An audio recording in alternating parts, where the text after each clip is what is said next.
Hello, I am Jan from Prague, the Czech Republic, and this is a short video about the thing which stands here on the tripod, Canon PowerShot V10.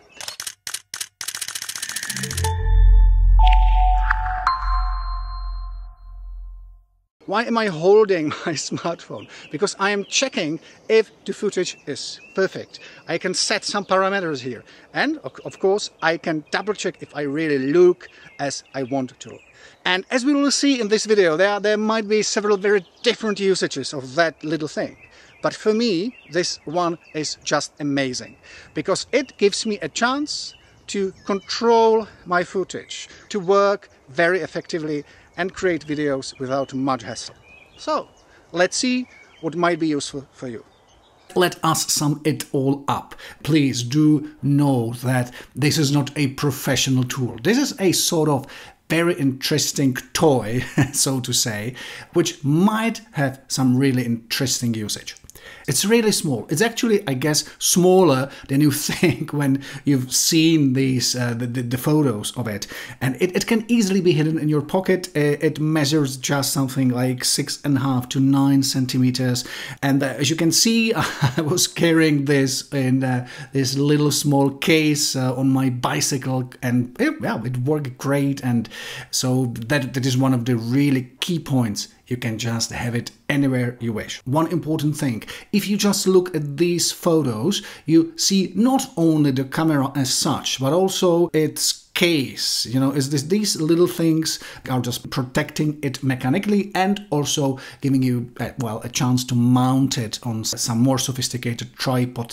Then what we should note certainly is that little lovely stand, this little thing which you can just move it anywhere you wish, and then you can just take your camera and forget it somewhere in the field, in the bank of a pond in southern Bohemia or whatever you want. So it's really very nice and it operates greatly. The same should be said about that display, which can be rotated 180 degrees. So if you are a big selfie fan, you can, easily rotate it and just view the camera from the front side, so you actually see what you are recording. I'm not a big fan of video recordings of that sort, so I didn't really try it much, but it's there and you should know it. Then we obviously have the key fact that the Canon V10 has 1-inch sensor. Just to put it into a perspective, basically it means that that little camera has a bigger sensor than smartphones. Bigger sensor means better photos. It's as easy as this, and if you know what you are doing, you are simply capable of getting a really amazing results out of, pretty much any 1-inch sensor, including this camera. Then the third important factor would be the lens, which is fixed, and effectively you would be using a pretty wide angle when you are shooting video. This would be 19 millimeters. When you'll be taking still photos, it'll be 18 millimeters. So it's really pretty much wide. And it means that if you would like to make some sophisticated selfies, yes, then you would be able to squeeze many more people into the frame. Also, what is great is that you'd really like to have some action shots of you riding on your bike through the wild nature. You just do not have to care much about the danger of your head being not in the frame, because the frame is so wide that it'll be there, I can guarantee. Please do not forget, at the same time, when you are using that very wide angle, it also means that the people would be really distorted. And as you can see on my first version of the opening sequence, I was using just the very, very wide one, the 19 millimeters, and you can see that I do look strange, as you can see. So then for the final version, I change it to 1,5 crop, which is important to know. First, it really, a person looks better. It's clear. Secondly, please do not forget that although the settings are very limited, and you won't see many buttons in this camera. In fact, you still should not forget a couple of them. One of them would be exactly this one, so you are actually able to zoom. You are able to set 1,5, 2 and 3 as the numbers, suggesting the crop you would be using. Obviously, cropping will also mean that the quality of shots would be somehow worse, but sometimes it's just important to do, especially in that case I was just describing. Simply, if you would like to have a decent stand-up, then I would certainly go for 1,5 like here. Another important setting which might be easily overlooked is setting of image stabilization. You should know that when you would be using the default 19mm, then the shots would not be stabilized. And as you can see in that footage, if I just walk down through the path, you see, well, that the frame, that the footage is really bumpy and it's not nice. So if I just would like to get rid of this, I need to find a setting for stabilization and turn it on. What happens is that you see that the image is cropped. It's not as wide as it was, because the mathematics behind the stabilization is simply that the footage has to be cropped a little bit to have the video stabilized. And then we have really good mics. And this is something which really is worth pointing out, because as you might have heard at the very opening sequences, the sound was very clear. And we have two mics, and they are connected, so they are able to produce stereo sound. Just do note that all the recordings in that video were used as I just downloaded them from the camera. So no editing, no special filters, nothing. Let us listen to some examples. This is a short video about the thing which stands here on the tripod, Canon PowerShot V10.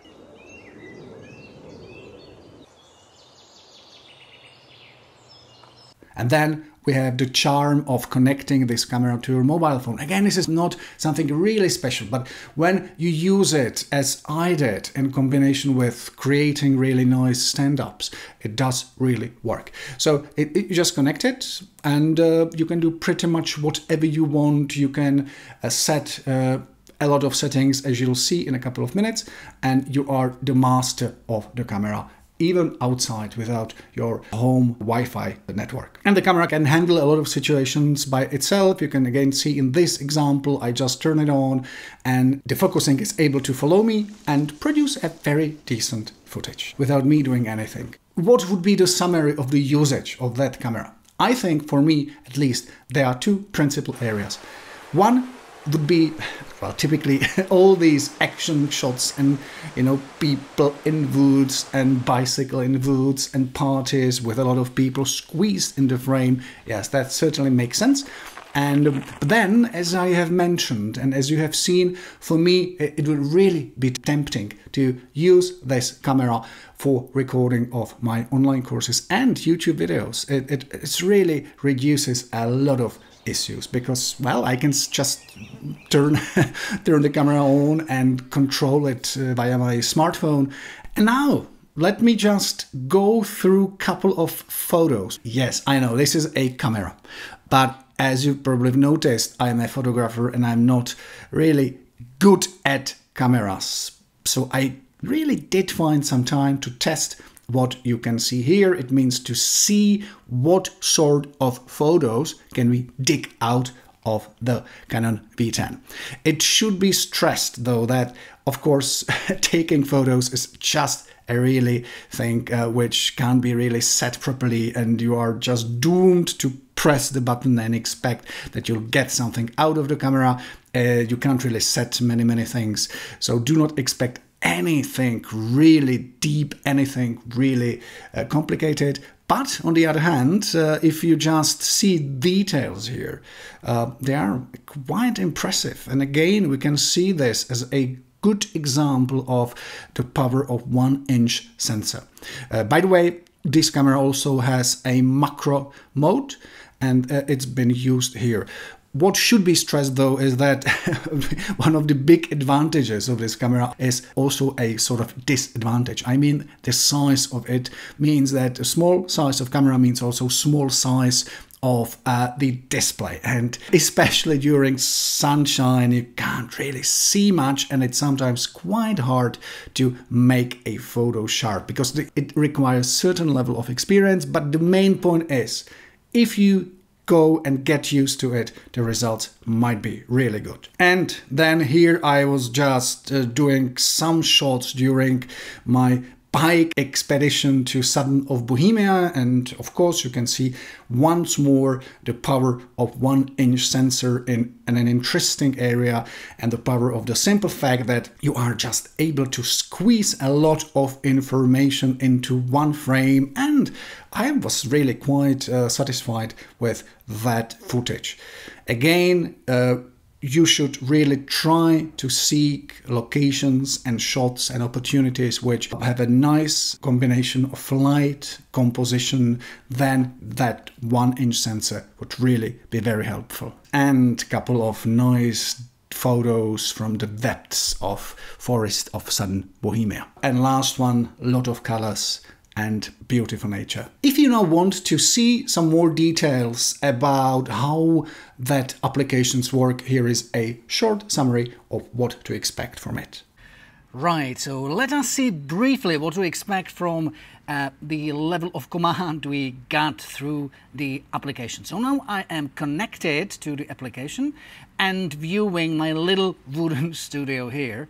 And let's see what can be done here. Well, obviously, the simply most important and at the same time most obvious setting would be just to make the shot lighter or darker. So what else do we have here?